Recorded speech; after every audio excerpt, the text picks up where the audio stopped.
அனைத்து நண்பர்களுக்கும் வணக்கம். உங்கள் ஆஸ்ட்ரோ பழனிசாமிகள் பேசுகிறேன்.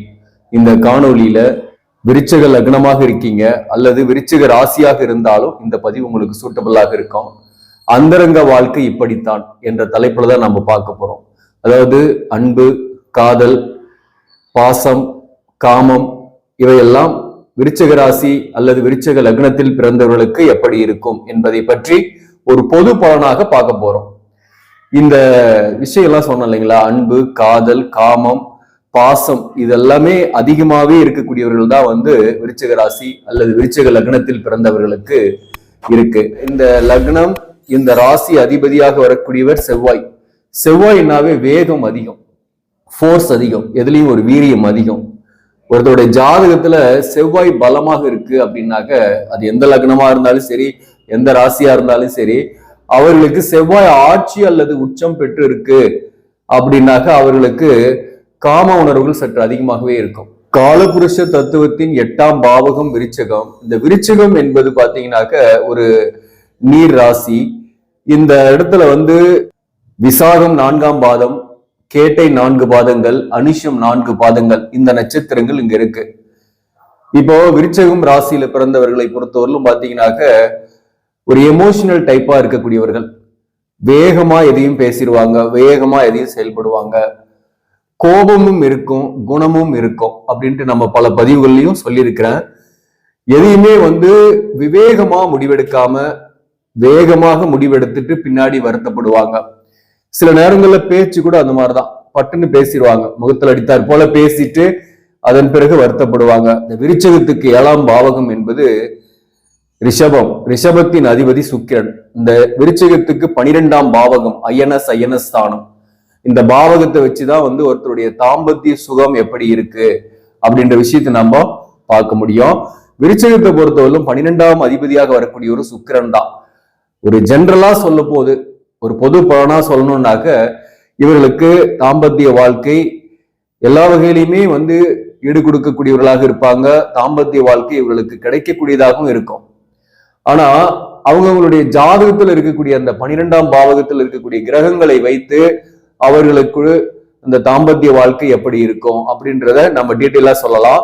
இப்ப பாத்தீங்கன்னா ஒரு பொது பலனா சொல்லும் போது இவர்களுக்கு ஆர்வம் அதிகமாகவே இருக்கும். இவர்களை பொறுத்தவரையிலும் எளிதில் காதல் வயப்பட மாட்டாங்க, எளிதில் ஒருத்தரோட வலையிலையும் விழமாட்டாங்க. ஆனா காதல் என்பது இவர்களை கண்ணாமூச்சி காட்டக்கூடியதாகவும் இருக்கும். ஆனா நேசிக்க ஆரம்பிச்சுட்டாங்க அல்லது காதல்ல விழுந்துட்டாங்கன்னா அதை விட்டு வெளியவும் வரமாட்டாங்க. அதுலயே இருந்து ரொம்ப வருத்தப்பட்டாலையும் அல்லது சந்தோஷப்பட்டாலையும் அதுலயே இருந்து வாழ்வாங்க, அதுலயே போராடக்கூடியவர்களாகவும் இருப்பாங்க. பொதுவாகவே பாத்தீங்கன்னா எதிர்பாலினுடைய அட்ராக்ஷன் இவர்களுக்கு தானாகவே வரும். எதிர்பாலினுடைய அன்பு அல்லது எதிர்பாலினுடைய காதல் போன்றவை வருதுன்னா உடனடியா அதுக்கு பதில் சொல்ல மாட்டாங்க, ஏத்துக்கவும் மாட்டாங்க. ரொம்ப முடியாத ஒரு பட்சத்துல ஏத்துக்குவாங்க. ஏத்துக்கிட்டாங்கனாக்க கடைசி வரலும் அந்த காதல்லையே இருப்பாங்க, வித் ஸ்டாண்டா இருப்பாங்க. ஆனா எமோஷனலா சில நேரங்கள்ல வாக்குவாதம் செய்வாங்க தன்னுடைய துணை கிட்ட, அல்லது ஆர்கியூமெண்ட் பண்ணுவாங்க. அது நிறைய மிஸ் அண்டர்ஸ்டாண்டிங் எல்லாம் வரும், பிரிந்து கூட இருப்பாங்க. ஆனாலும் பிரிந்தா கூட பாத்தீங்கன்னாக்க பிரிந்த காதலன் அல்லது பிரிந்த காதலியை நினைத்து வாழக்கூடியவர்களாகவே இந்த விருச்சிகத்தில் பிறந்தவங்க இருப்பாங்க. இந்த விருச்சிகத்துக்கு 12ஆம் பாவகம் என்பது துலாம். இந்த துலாமுல ஒருத்தருடைய ஜாதகத்துல என்ன கிரகம் இருக்கோ அதற்கு தகுந்த மாதிரியும் தாம்பத்திய வாழ்க்கை அமையும் அப்படின்றது நான் சொல்லிட்டேன். இப்போ ஒரு பொது பலனா நம்ம இப்போ சொல்லிட்டு இருக்கும்போது ஒரு ஜென்ரலா இவங்களுக்கு தாம்பத்திய வாழ்க்கை கிடைக்கும் அப்படின்னு சொல்றோம். ஆனா இவங்க எதன் மேல அதிகமாக பற்று வைக்கிறாங்களோ அந்த பற்றாலே பாதிக்கப்படுவாங்க. இப்போ ரொம்ப கணவனோட ஹாப்பியா இருக்கணும், அந்யுன்யமா இருக்கணும், தாம்பத்திய சுகம் அனுபவிக்கணும், சந்தோஷமா இருக்கணும்னு நினைப்பாங்க. ஆனா அவங்களுடைய சூழ்நிலை பாத்தீங்கன்னா ஆப்போசிட்டா இருக்கும், அதெல்லாம் கிடைக்காத மாதிரியே இருக்கும். எதெல்லாம் பற்று வைத்து எதன் மேலெல்லாம் ஆர்வமா இருக்கிறாங்களோ அதுல இருந்து விலகி இருக்கக்கூடிய சூழ்நிலை இவர்களுக்கு இருக்கும். அதனால கணவன் மனைவிக்குள் கருத்து வேறுபாடு ஒரு மிஸ் அண்டர்ஸ்டாண்டிங் அதுல தனித்து இருக்கிற மாதிரியான சூழ்நிலையே இவங்களுக்கு பெரும்பாலும் அமையுது. சோ அந்த மாதிரி பாத்தீங்கன்னாக்க திருமண வாழ்க்கையில ஜென்ரலா பார்க்கும்போது இவர்களுக்கு அன்பு, பாசம், காதல் எல்லாமே இருக்கு. ஆனா அதெல்லாம் கிடைக்குதா அப்படின்னாக்க அதுலதான் ஒரு பெரிய கேள்விக்குரிய. ஏன்னா அதன் மேல மிகுந்த பற்று வைக்கிறதுனால அதெல்லாம் கிடைக்காம இவர்களை விட்டு விலகி போகிறது என்பதுதான் முக்கியமான கருத்து. இது ஒரு பொது பலனா தான் சொல்றேன். அதே போல திருமண பொருத்தத்துல ஒரு மேட்சிங் கரெக்டா அமைக்கிறாங்க அப்படின்னாலும் சரி, இவங்க ஜாதகத்துல கொடுப்பனையோடு பிறந்திருக்காங்க, அதாவது 12ஆம் பாவகத்துல சுக்கிரனே ஆட்சி பெற்று இருக்குன்னு வச்சுங்களேன், அவர்களுக்கு நல்ல தாம்பத்திய சுகம் கிடைக்கக்கூடியவர்களாக இருப்பாங்க, தாம்பத்திய சுகத்தை அனுபவிக்கக்கூடியவர்களாக இருப்பாங்க, பிரிய மாட்டாங்க. அந்த 12ஆம் பாவகத்துல புதன் இருக்குன்னு வச்சுங்களேன், உங்க விருச்சக லக்னமாக இருக்கீங்க, லக்னத்துக்கு 12ஆம் பாவகத்துல புதன் இருந்தாலையும் ஒரு பிரச்சனையும் கிடையாது, நல்ல ஒரு தாம்பத்திய வாழ்க்கை கிடைக்கும். அதே செவ்வாய் இருக்குன்னா இவங்களுக்கு நிறைய ஆர்வம் இருக்கும், ஆனா வாழ்க்கை துணைவருக்கு அமைக்கக்கூடிய ஜாதக பொருத்தத்தை பொறுத்து அது சரியா அமையல அப்படின்னாக்க பிரிந்து இருக்கக்கூடிய சூழ்நிலை, தனித்து இருக்கக்கூடிய சூழ்நிலை ஏற்படும். அப்போ அந்த ஆர்வத்தை எப்படி தீர்த்துக்கிறது? அந்த ஆர்வம் பாத்தீங்கன்னாக்க தீர்க்க முடியாத தனிமையாவே இருந்து சில பிரச்சனைகளோடய இருக்கக்கூடிய சூழ்நிலை வரும். அப்படிப்பட்டவர்கள் தான் அந்த எக்ஸ்ட்ரா மேரிட்டல் அஃபேர், திருமணத்துக்கு மீறிய உறவுகள்லாம் ஏற்படுறது. அதே லக்னத்துக்கு 12ஆம் பாவகத்துல சனி இருக்கிறாருனாக்க அவர்களுக்கும் ஆர்வம் இருக்கும், அஃபேர்லாம் இருக்கும், ஆனா தனித்து இருக்கிற மாதிரி இருக்கும், உடல் நலத்துல ஏதாவது சின்ன சின்ன நோய்கள் வந்துகிட்டே இருக்கிற மாதிரி இருக்கும்.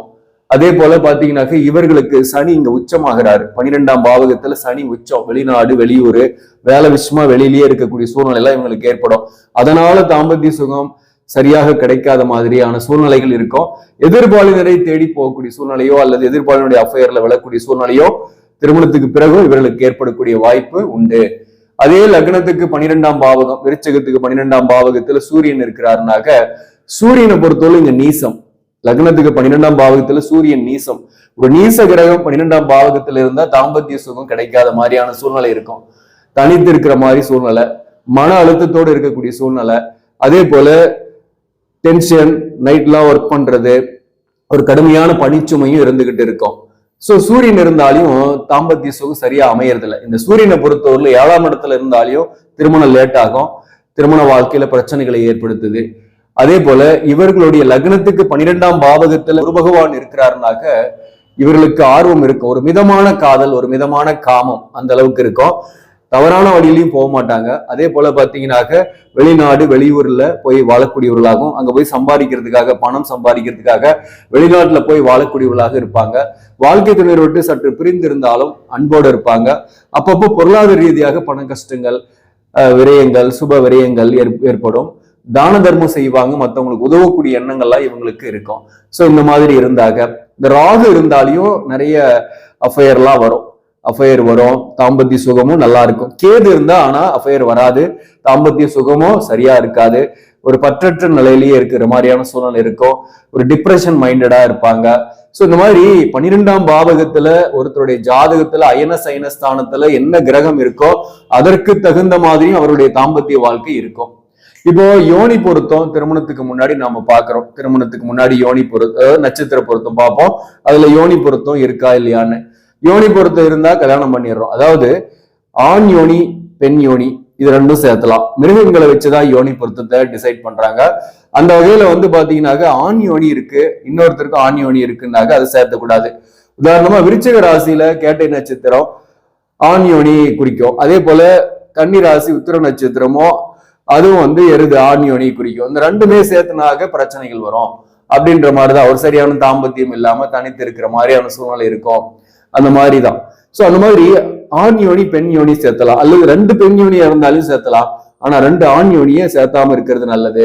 அதே போல சப்போஸ் இந்த யோனி பொருத்தமே இல்லைன்னா கூட இந்த ஜாதகத்துல 2 பேருடைய ஜாதகத்திலையும் 12ஆம் பாவகத்துல நான் சொன்ன மாதிரி சுப கிரகங்கள் இருந்துட்டாக பிரச்சனை இல்லை, அல்லது அந்த பாவகத்தில் எந்த கிரகமும் இல்லைனாலையும் ரொம்ப ரொம்ப நல்லது, எந்த பிரச்சனையும் கிடையாது.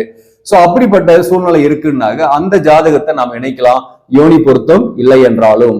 சோ அந்த மாதிரி ஒவ்வொன்றுக்குமே ஒவ்வொரு விதி விலக்குகள் இருக்கு, விதின்னு ஒண்ணு இருந்தா விதி விலக்குகளும் இருக்கு. அந்த வகையில தாம்பத்திய வாழ்க்கை என்பது பாத்தீங்கன்னாக்க விருச்சிக லக்னம் அல்லது விருச்சிக ராசியில் இருப்பவர்களுக்கு சரியாக கிடைப்பதில்லை, அவர்களுக்கு ஆர்வம் இருந்தாலும் சரியாக கிடைப்பதில்லை. அதே போல இந்த திருமணத்துக்கு மீறிய உறவுகள் ஏற்படுறது, 2ஆம் தாரம் ஏற்படுறது எல்லாம் யாருக்கு அதிகமாக இருக்குன்னாக்க பொதுவாகவே இந்த லக்னத்துக்கு 7க்குரியவன் சுக்கிரன். அந்த 7க்குரியவன் சுக்கிரன் 11ஆம் பாவகத்துல உட்கார்ந்துடுறாருன்னு வச்சுங்களேன், அங்க புதனும் இருக்கிறாருன்னாக நீச பங்கம் ஆகும். 7க்குரிய சுக்கிரன் 11ஆம் பாவகத்துல இருந்தாலையும் ஒரு தாரம் கழிஞ்சு 2 தாரம் ஏற்படும், அல்லது ஒரு காதல்ல டீப்பா இருந்து ரிலேஷன்ஷிப்ல இருந்து பிரிந்து அப்புறம் ஒரு கல்யாணம் ஏற்படும். அதே போல பாத்தீங்கன்னாக்க அந்த சுக்கிரன் 10ஆம் பாவகத்தில் இருந்தாலே நிஸ்பலம் ஆகுவாரு.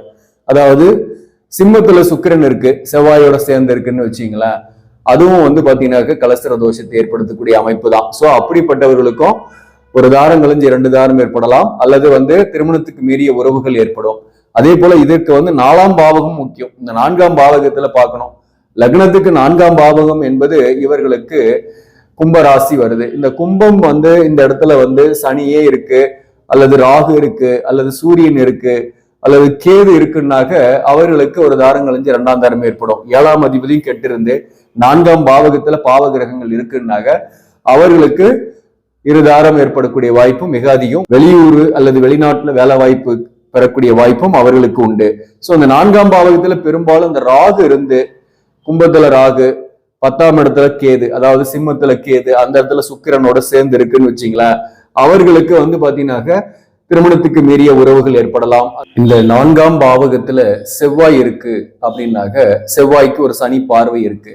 பொதுவாகவே 4ஆம் பாவகத்துல செவ்வாய் இருந்தாக விருச்சிகத்துக்கு 4ஆம் பாவகத்துல செவ்வாய் இருக்குன்னு வச்சுக்கலாம், அது செவ்வாய் தோஷம் அப்படின்வாங்க. அதற்கு குரு பார்வை இருந்தா பிரச்சனை இல்லை. ஆனா அது சனி பார்வை இருக்கு அப்படின்னு வச்சுங்களேன், அல்லது ராகு ஓட செவ்வாய் சேர்ந்திருக்கு, அல்லது கேதுவோட செவ்வாய் சேர்ந்திருக்குன்னா அது ஒரு கடுமையான கலசர தோஷத்தை ஏற்படுத்தும். அதாவது எதிர்பார்ப்புகள் இவங்க கிட்ட அதிகமா இருக்கு. தாம்பத்திய சுகம் சரி, அல்லது அன்பு, காதல், பாசம் எல்லாத்தையுமே அதிகமா எதிர்பார்ப்பாங்க வாழ்க்கை துணைவர்கிட்ட. ஆனா அவர்களுக்கு அது கிடைத்ததா என்றால் அது ஒரு கேள்விக்குறிதான், கிடைக்காம இருக்கும். அதனால வந்து அவர்களுக்கு இப்படிப்பட்டவர்கள் எக்ஸ்ட்ரா மேரிட்டல் அஃபேர்ஸ் எல்லாம் ஏற்படக்கூடிய வாய்ப்பும் உண்டு. அதே போல இதெல்லாம் விதி விலக்கு இருக்கு. இதுல வந்து சுபகிரக பார்வை இருந்துருச்சுன்னு வச்சுங்களேன், சப்போஸ் 7ஆம் இடத்துக்கோ அல்லது 4ஆம் பாவகத்துக்கோ சுபகிரக பார்வை இருந்ததுன்னா, பாவகிரகம் 4ஆம் பாவகத்துல இருந்து அதற்கு ஒரு சுபகிரக பார்வை இருந்ததுன்னா விதி விலக்கு இருக்கு. அல்லது 9ஆம் பாவகத்துல குரு பகவான் இருந்துட்டாருன்னு வச்சுங்களேன், அப்படிப்பட்டவர்களும் ஒழுக்கமானவர்களாகவே இருப்பாங்க. 12ஆம் பாவகத்துல குரு இருந்துடுறாருன்னு வச்சுங்களேன், 4ஆம் பாவகத்துல செவ்வாயா இருந்தா கூட அவர்களும் வந்து பாத்தீங்கன்னாக்க திருமணத்துக்கு மீறிய உறவுகள்லாம் ஏற்படாது, ஒழுக்கமானவர்களாகவே இருப்பாங்க. லக்னத்துக்கு 7ஆம் இடத்துல சூரியன் இருந்தாலும் மேரேஜ் லேட் ஆகுது, அப்படிப்பட்டவர்களுக்கும் பாத்தீங்கன்னாக்க திருமணத்துக்கு மீறிய உறவுகளோ அல்லது இருதாரத்தை ஏற்படுத்தக்கூடிய அமைப்போ ஏற்பட்டுடுது, அல்லது திருமண வாழ்க்கையில பிரிந்திருக்கிறது, பிரச்சனையோடு இருக்கிறதும் ஏற்படுது. சோ இதெல்லாம் வந்து நம்ம ஜாதகத்தை பார்த்து நம்ம தெரிஞ்சுக்கலாம். ஈஸியா நம்ம தெரிஞ்சுக்கிட்டு திருமணம் செய்யும் போது திருமண வாழ்க்கையில பிரச்சனைகள் இருக்காது. குறிப்பா பிரிவுகள் ஏற்பட்டு டிவோர்ஸ் போன்ற விஷயத்துக்கு போய் பணத்தை செலவழிச்சுட்டு மனசும் கஷ்டப்படுத்திக்கிட்டு வாழ வேண்டிய அவசியம் இல்லாம போயிடும். அதாவது நான் முன்னாடியே திருமணத்துக்கு முன்னாடியே ஜாதக பொருத்தத்தை நல்லா பார்க்கணும் அப்படின்றத நான் சொல்ல வர்றது. இப்ப விருச்சிக ராசி, விருச்சிக லக்னத்துல பிறந்தவங்க பொதுவா பார்க்கும்போது கொஞ்சம் எமோஷனலா பேசி குடும்ப உறவுகளோட சில கருத்து வேறுபாடுகளோடய இருப்பாங்க.